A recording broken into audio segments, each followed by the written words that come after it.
Welcome back. It's now time to go in depth. Millions mourned the death of Venezuelan President Hugo Chavez last week.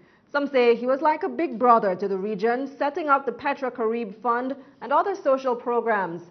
Now, under Petrocaribe, 18 countries, including 13 from CARICOM, are able to purchase oil from Venezuela under a special arrangement. And members don't actually have to pay for all the oil they purchase up front, but can defer a portion of the bill for up to 25 years at just 1% interest.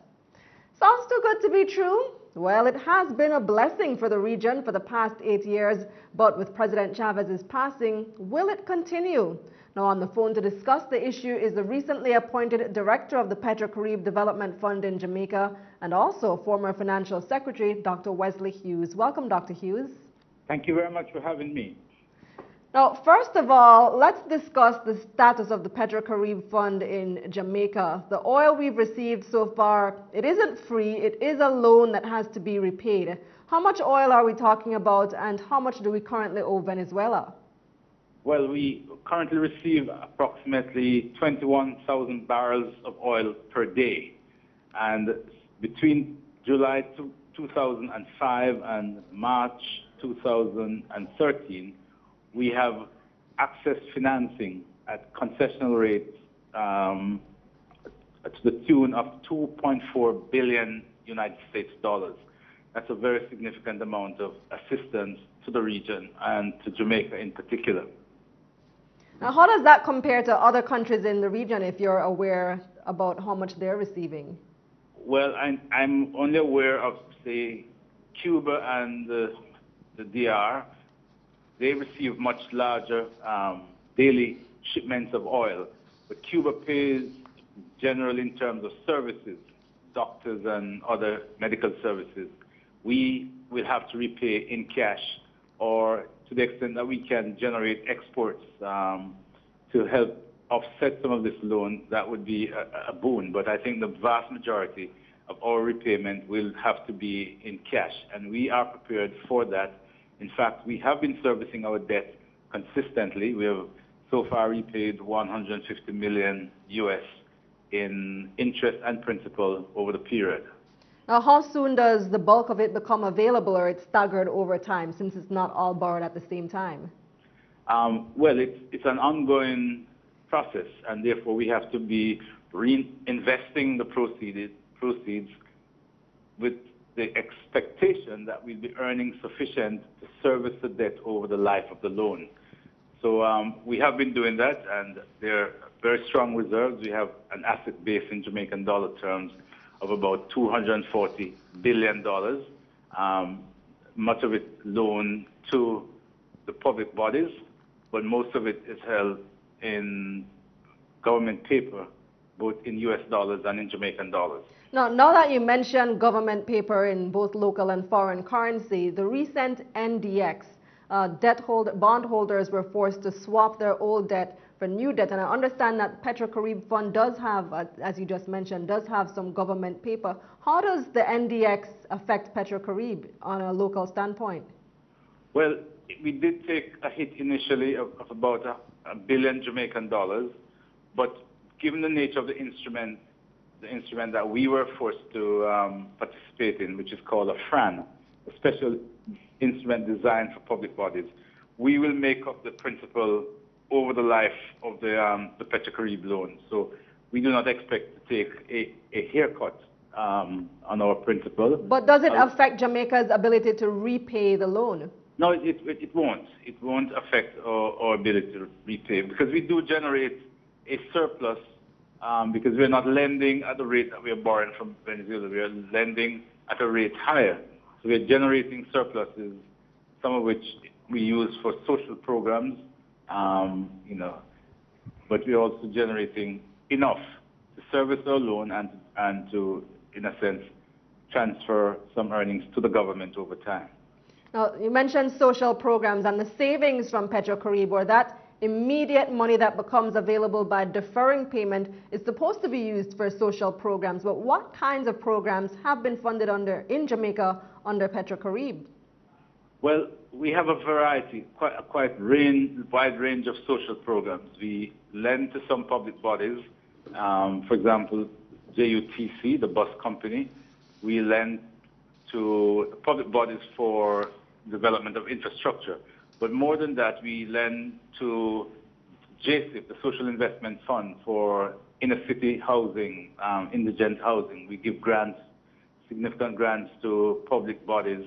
For example, we're trying to eliminate pit latrines, for example, in primary and high school and all-age schools across Jamaica. These are just some examples. Last week, I did a tour of some Jeep-funded projects dealing with gullies in the city, generating employment, indigent housing, etc. These are some of the ideas, basic schools, facilities, to deal with social programs. We don't have cash transfers to individuals. We have to invest in social infrastructure, so to speak. Now, there's a lot of fear now about Petrocaribe because really it was the brainchild and the baby of President Chavez, and many believe his successor could cease the agreement. Do you think this will happen, and if so, how soon would that be possible? Well, there were discussions going back 2 years ago for a modification of the agreement, because the truth is Venezuela is concerned about the buildup of debt among the smaller islands of the Eastern Caribbean in particular, who are reaching a point where the debt may not be sustainable. And so they had put forward a proposal to, in a sense, convert the concessional loan portion of the agreement into a fund from which everyone would borrow for project and program development. That has not been concluded. Those discussions were, in a sense, halted while new proposals and counter proposals were put on the table. I think we will get back to those discussions because there is a concern about sustainability of the debt stock for some of these smaller islands. Well, Jamaica is on the other hand, we don't have that immediate problem. What we do have is a fund which is well managed, well organized to ensure repayment. If the fund ends, and we do not see this immediately, but if it ends, it will have an impact on the balance of payment in the sense that we will have to pay Venezuela upfront much more in cash, to the tune of maybe anywhere between $300 and $500 million annually, US. And that would have a significant balance of payment impact. And we would have to make the necessary adjustments to meet that eventuality. Now you can understand why many persons are concerned, because Jamaica is in the middle of negotiating a new agreement with the International Monetary Fund, and this right now isn't something that is being budgeted for. It isn't on the table. We'd have to, the Jamaican government would have to find that extra money now to pay for upfront oil costs. So yes, but I don't see this as an immediate threat. Even if the Venezuelan government were to propose changes, I think our long years of diplomatic ties and good relations with Venezuela and our own servicing our debt would cause us to be very confident that there would be some grace period or some period of transition. So I don't see it as an immediate threat, but we'll have to plan for any eventuality, so to speak. Well, and you don't see it as a case where Jamaica would have to repay that entire $2 billion US. It would still remain as a long-term loan. Yes, sure. It's a long-term loan, to go into 25 years. So we expect, given that it's a commercial arrangement, that we would work through that loan arrangement over time. Now, does the government need to kind of step back and go back to the drawing board in a sense, because President Chavez has passed away, and politically speaking in Venezuela, we don't know what is going to happen. If his party will take over the presidency again, or if the opposition takes over, they might not be as kind to the Caribbean.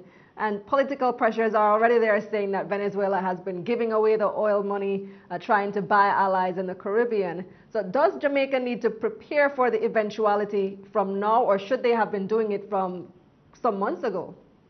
Well, put it this way, we have been working scenarios out.